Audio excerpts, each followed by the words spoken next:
Good morning, everyone. How do you feel today? Did you enjoy Astana yesterday? Did you enjoy the event? I have the honor to keep being your MC for today. We will have some amazing discussions again about the local ecosystem and putting it into the context of the World Digital Framework. And I would love to invite here on stage the person who has initiated this event 11 years ago, the one who is responsible for bridging the dots around the world and bridging traditional and innovative. Paolo Tasca, welcome on stage.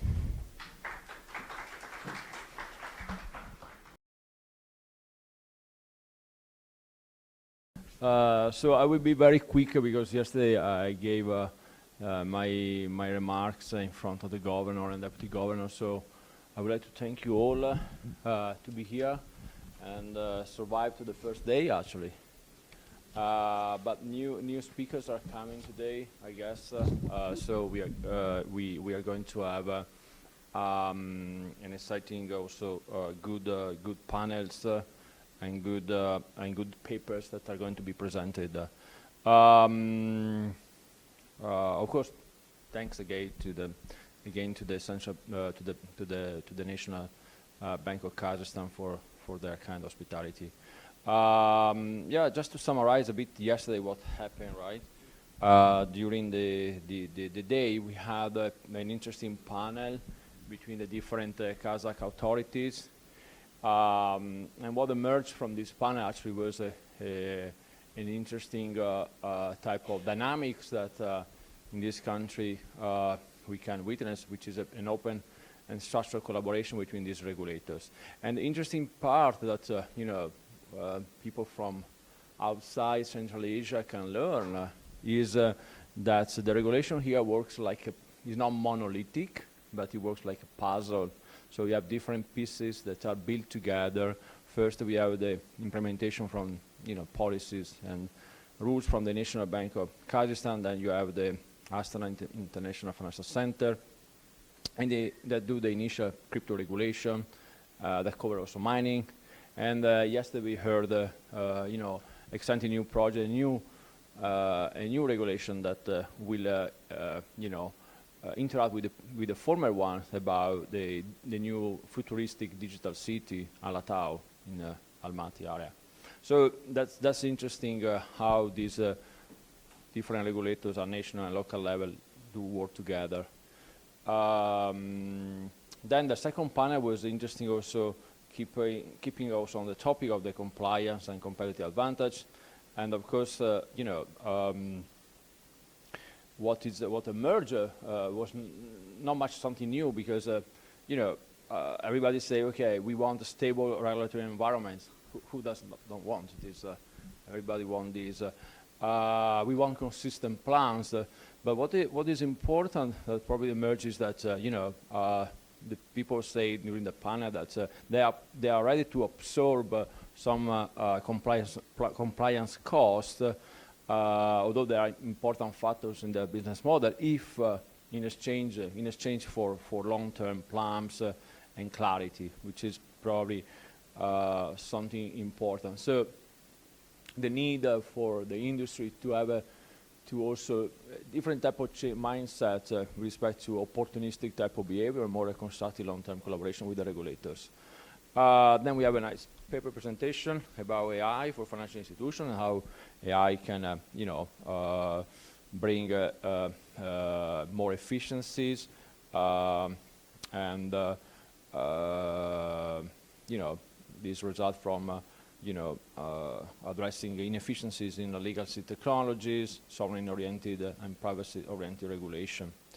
The third panel was about crimes and all these sort of different crimes. So we learn actually that, these are different type of solution like KYC, KYB, travel rules, etc. These are all different bricks that are part of the same wall, right? Scams are more related to retailers, and and fraud is more related to institutional context. So the panel discussed about implementing different tools for different problems, for different type of crimes. And of course, these tools are not set in isolation. They need to integrate with each other, because it's very easy to jump from one type of crime to another. So the important point is also how do you integrate the different monitoring and supervisory tools. That was a key point. The panel also touched a bit upon the recent Zcash exploitation.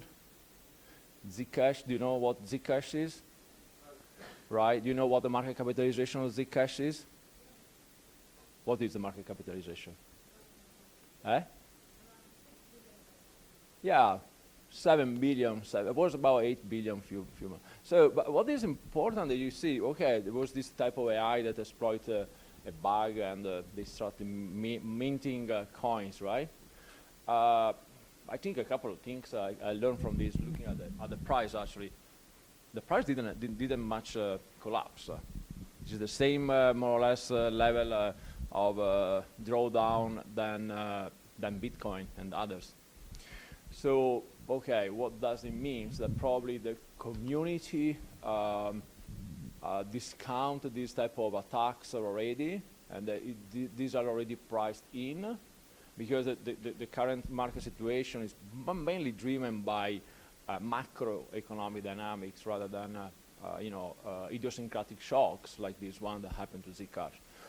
So it's interesting to monitor these, in the next months, especially with the emergence of quantum technology. So probably the Q day, the so-called Q day, probably there's a debate about when Q day will come, and that probably will come sooner than many of us think. So new breakthrough in quantum technology show that the number of qubits and experimentation process and tries that you need to do to break standard cryptographic standards are generally can be lower than what was expecting 1 year ago only. So it would be interesting to see how these two technologies work or fight together. And I will encourage everybody to look closely in the next years about this. Yeah. So basically, what emerged from that panel also was an important component, which is about education. We still need a lot of education and training, continuous education, and for not just for the retail investors to protect them, but also for institutions. And I'm proud that with our organization, Exponential Science, we are working with the United Nations Development Program to start this government blockchain academy. The proposal of this government blockchain academy is exactly to train member of the governments, or the cabinets, or managers that work in the operations area for the governments, in the implementation areas, on topics around blockchain and AI. And actually we are using AI Java, to implement these models. So we are using technology to teach technology. Yeah, that's the world we live actually at the moment. And we are going to live it also in the future. So yeah, to summarize, yesterday basically was a topic about the foundation of finance. We heard from Mr. Governor, the Deputy Governor, about the work that Kazakhstan has been implementing with the different sandbox, the Digital Tenge, and all this collaboration with the different authorities, including the Astana International Financial Center. And this makes actually, as I said before, a good case study for us that are coming from outside Central Asia to study what is happening here. So to speak about today, what is going to happen, I don't know if you, Christina, you're going to do so, but I have the agenda here. So we're going to start with the keynote, probably, if this is not wrong. about Central Asia digital asset experience and lessons. Then we're going to have another one on real-world asset tokenization framework implemented by the Astana International Financial Center. We are going to have a discussion around this future city, Alatau, the crypto city that is underway here in this country. Following, we are going to have a central bank digital adoptions and framework and some discussion around this point. This is basically a paper presentation, and we're going to have also another panel in the afternoon about data governance, open banking, and the digital economy. And actually we continue with the day to talk about the municipal tokens and as a urban tools. I think this is an interesting paper that is going to be presented this afternoon, today actually, around 1 o'clock if we are in time. And that's all. I think I would like to thank you all to be here, and let's start. Thank you.